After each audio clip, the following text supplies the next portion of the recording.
Good morning, beautiful people. I'm Yuval Ben-Ami, travel guide and writer. This is my series 1 kilometer from Yuval's home. We're still in the time of the coronavirus lockdown, and I can wander 1 kilometer from my home in a certain direction once a day. And today I went southwest to the banks of the river Durance. And before I say anything about the Durance, I'd like to answer a question that I myself posed a couple of days ago.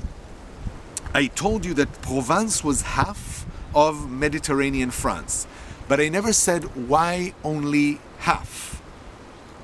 The reason it's only half is that early in the Middle Ages, the Kingdom of France lost all of its Mediterranean region to other rulers, and then within about a century, it managed to regain half.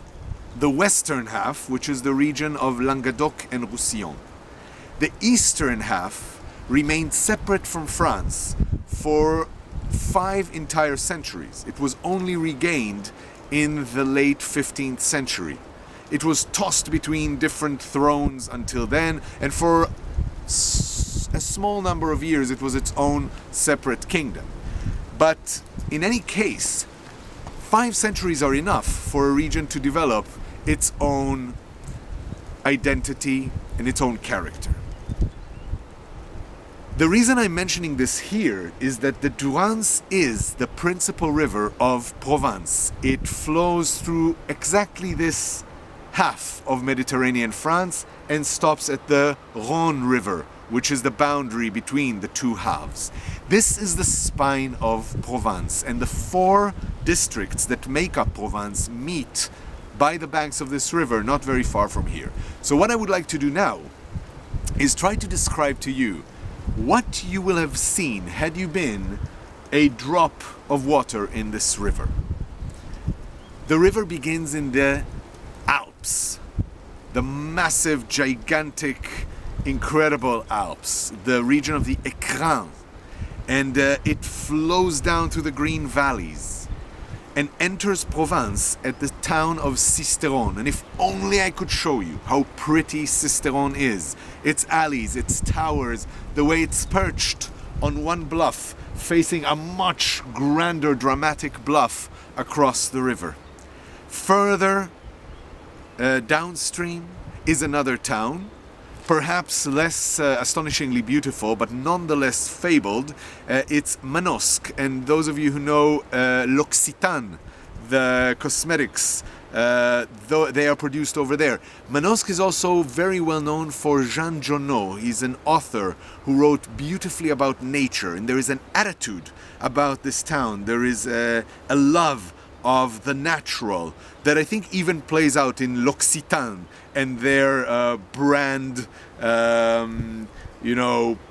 ideas.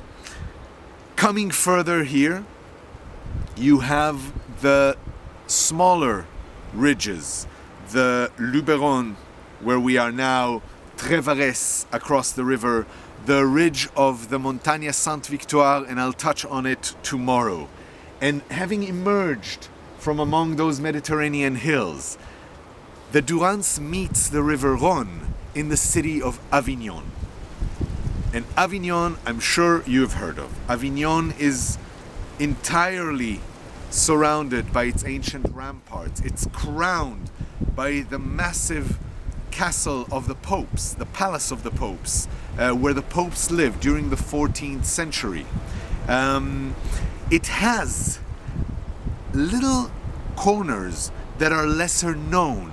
It has a roofed market that I just adore, which is the place to go for oysters and white wine on a Sunday morning. And it has an ambience that is unbeat, especially during July, when it's home to the greatest theatre festival this side of Edinburgh.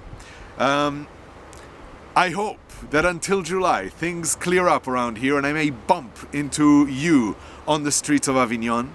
Until then, please take care, keep others safe, stay safe, keep smiling. We'll meet tomorrow in the proper south.